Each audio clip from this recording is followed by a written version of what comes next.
Assalamualaikum warahmatullahi wabarakatuh. Selamat malam, salam sejahtera, Om Swastiastu, Namo Buddhaya, salam kebajikan.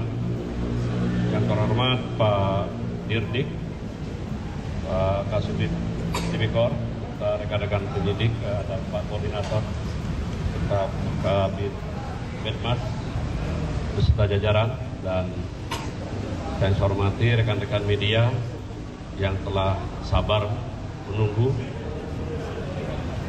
Pada malam ini ingin kami sampaikan, pertama kita ucapkan marilah panjatkan puji dan syukur kehadirat Allah Subhanahu wa taala Tuhan Yang Maha Esa karena kita dapat beraktivitas pada malam ini.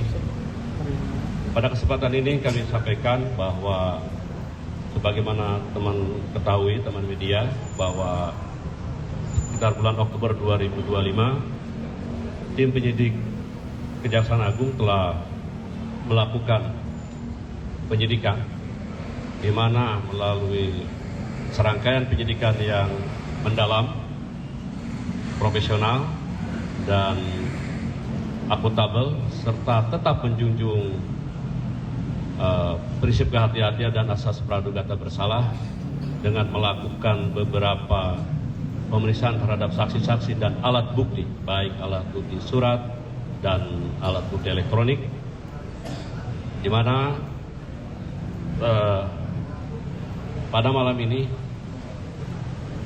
penyidik telah menetapkan 11 tersangka dalam perkara dugaan tindak pidana korupsi, penyimpangan ekspor CPO dan produk turunannya tahun 2022-2024. Bagaimana kasus posisi dan hal-hal lainnya, di sini kebetulan ada Pak Dirdik yang akan menyampaikan secara jelas.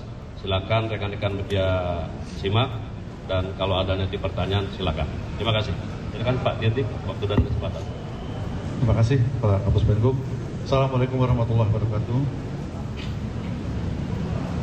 Pada malam ini, hari Selasa tanggal 10 Februari 2026, tim penyidik dari Jampitsus berdasarkan surat penyidikan Jampitsus nomor 71 tahun tanggal 21 Oktober 2025 telah menetapkan beberapa tersangka dalam perkara dugaan tindak pidana korupsi, penyimpangan dalam kegiatan CPO dan produk turunannya.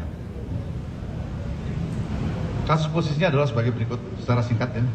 Jadi pada kurun waktu tahun 2020 hingga tahun 2024, itu pemerintah Republik Indonesia memberlakukan kebijakan pembatasan dan pengendalian ekspor CPO.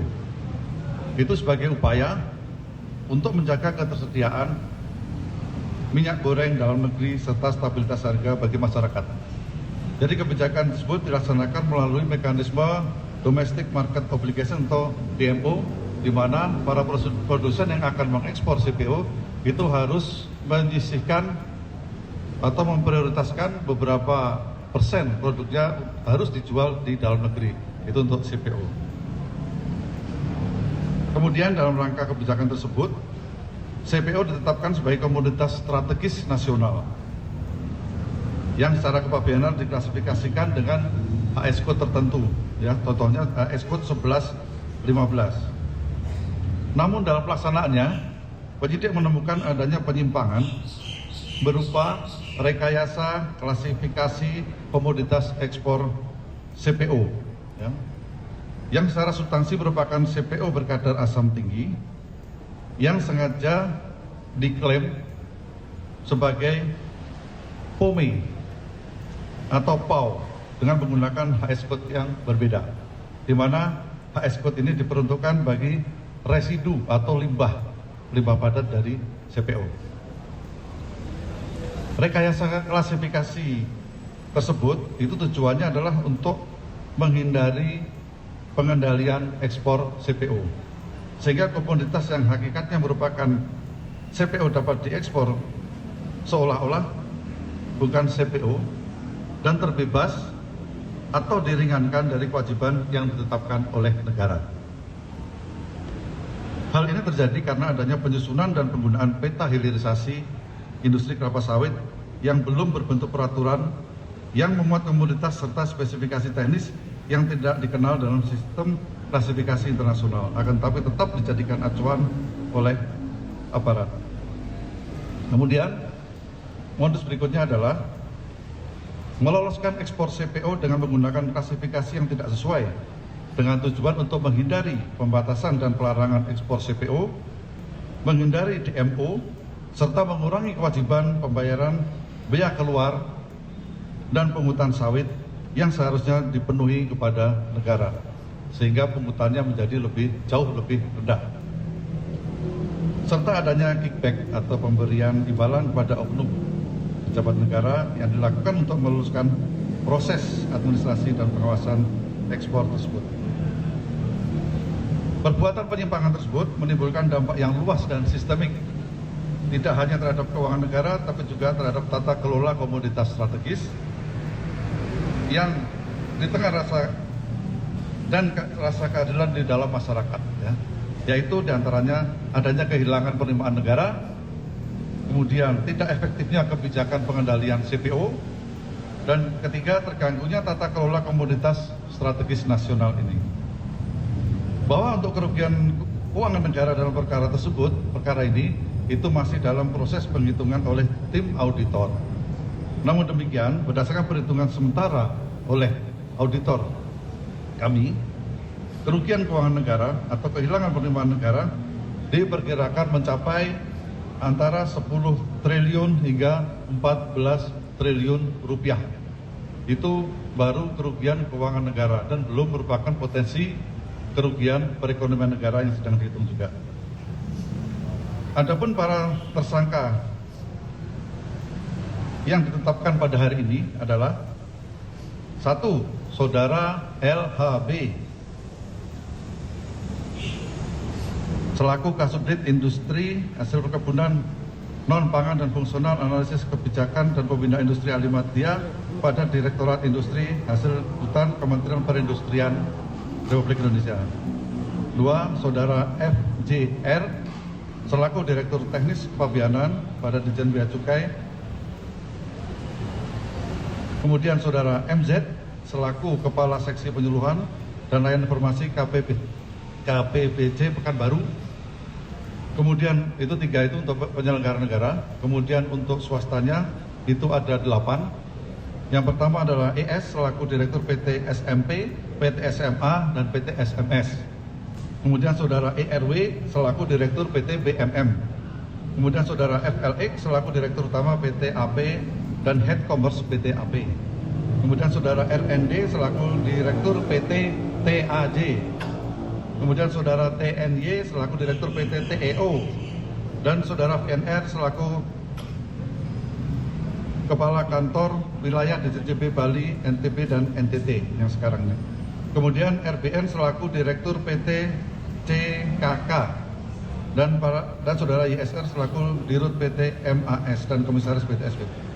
Para tersangka disangka melanggar pasal 603 Yunto pasal 20 huruf A atau C Undang-Undang Nomor 1 Tahun 2023 dan subsidiar pasal 3 Yunto pasal 18 Undang-Undang Nomor 31 Tahun 99 tentang tindak pidana korupsi. Terhadap para tersangka saat ini dilakukan penahanan rutan untuk 20 hari ke depan di Rutan Salemba Cabang Kejaksaan Agung dan Rutan Salemba Cabang Kejaksaan Negeri Jakarta Selatan. Itu yang bisa kita sampaikan. Terima kasih. Saya kembalikan ke Pak Kapus Penkum. Demikian, rekan-rekan, rasanya cukup jelas Pak Dirdik menyampaikan. Tapi barangkali ada pertanyaan terfokus pada kesepakatan ya untuk posisi kasus perkara ini aja. Silakan, kami beri kesempatan. Siapa? Dari Harian Merdeka, Pak Yudi, silakan.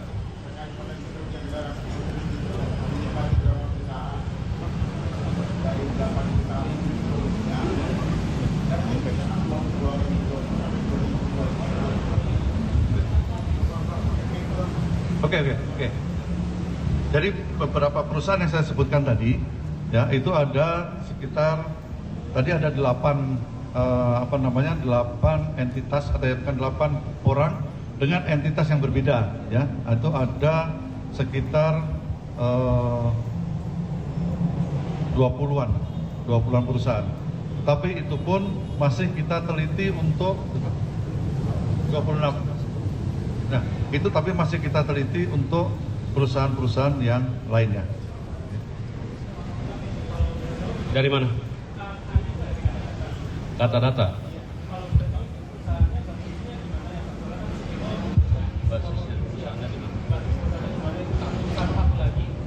Kan untuk demo itu baru 2022 Maret ya Pak. Nah, itu cara penghitungan kerugian negaranya akan berbedakah? Soalnya kan dari 2022 sampai 2024 berarti 3 yang dilanggar. Pungutan ekspor, bea keluar, sama demo tadi. Itu akan sejauh apa sih Pak kerugian negaranya? Terima kasih. Jadi kerugian negaranya adalah, khusus kerugian keuangan negara ya, itu adalah dengan pajak yang diturunkan. Jadi pajak yang diturunkan itu adalah pajak CPO, itu jauh lebih tinggi daripada pajak PUMI, jauh sekali lebih tinggi. Itu kerugian keuangan negaranya. Sedangkan kerugian perekonomian negaranya yang sedang kita hitung juga, itu dengan larinya CPO ke luar negeri, ya. Dengan demikian kuota untuk CPO untuk dijual di dalam negeri itu akan jauh berkurang dari yang seharusnya, ya. Karena DMO-nya tidak ditaati dengan adanya PUMI. Gitu Mas.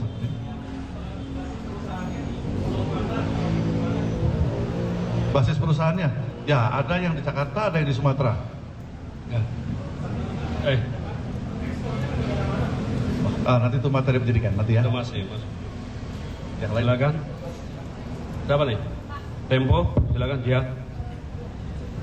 Pak, tadi kan ada 3 ini ya dari bidang negara ya. Itu modusnya bagaimana sih Pak? Kan sebelumnya teman-teman juga menggeledah ini kan Pak, money changer di sejumlah mall di kasus ini.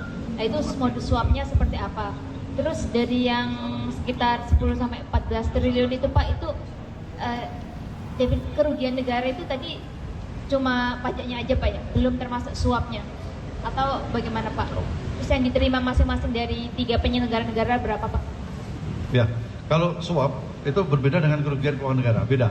Jadi suap di situ adalah salah satu modus atau alat, ya, alat untuk memuluskan peristiwa ini sehingga mengakibatkan kerugian keuangan negara.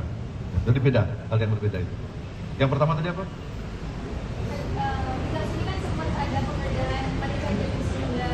Oke, ya. Kalau penggeledahan money changer yang pernah saya sebutkan pada saat itu adalah kami mengejar suapnya. Kami mengejar suapnya. Jadi suapnya adalah melalui salah satunya melalui money changer yang kami geledah itu. Ya, suapnya itu.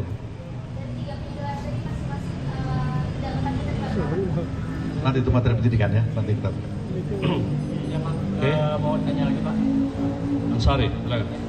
Pak, kan tadi yang tersangka itu mengarah pada direktur ya Pak. Kalau untuk Dirjen Bea Cukai, Pak Sekolani atau pejabat kementerian lainnya, apakah sudah diperiksa dalam kasus ini Pak? Dirjen Bea Cukai? Belum. Belum. Kalau pejabat kementerian lainnya? Gimana?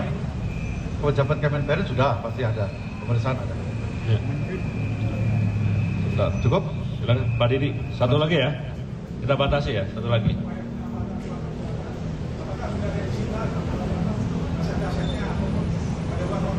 Ya, hari ini baru ditetapkan tersangka. Ya, mulai hari ini kami akan segera melacak aset. Walaupun kemarin sudah ada, kami juga sudah ancang-ancang, tapi mulai tersangka, mulai melacak aset. Ya, pasti ada yang disita, pasti. Untuk aset belum, kan hari ini baru ditetapkan tersangka. Hari ini baru kami mulai blokir, sita dan lain-lain. Yang lain? Baik, Cukup ya? saya rasa sudah cukup ya.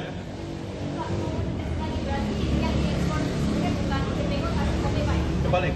Yang Kebalik. diekspor POMI, kan diekspor itu CPO bukan POMI. Tapi, POMI. nah, Jadi HS code-nya digeser menjadi POMI. oke, sudah ya. Baik, Oke, cukup? terima kasih rekan-rekan media atas kerjasama dan perhatian semuanya. Yang cukup sekian. Wabillahi taufiq wal hidayah. Wassalamualaikum warahmatullahi wabarakatuh. Download Tribun X sekarang. Menghadirkan lokal menjadi Indonesia.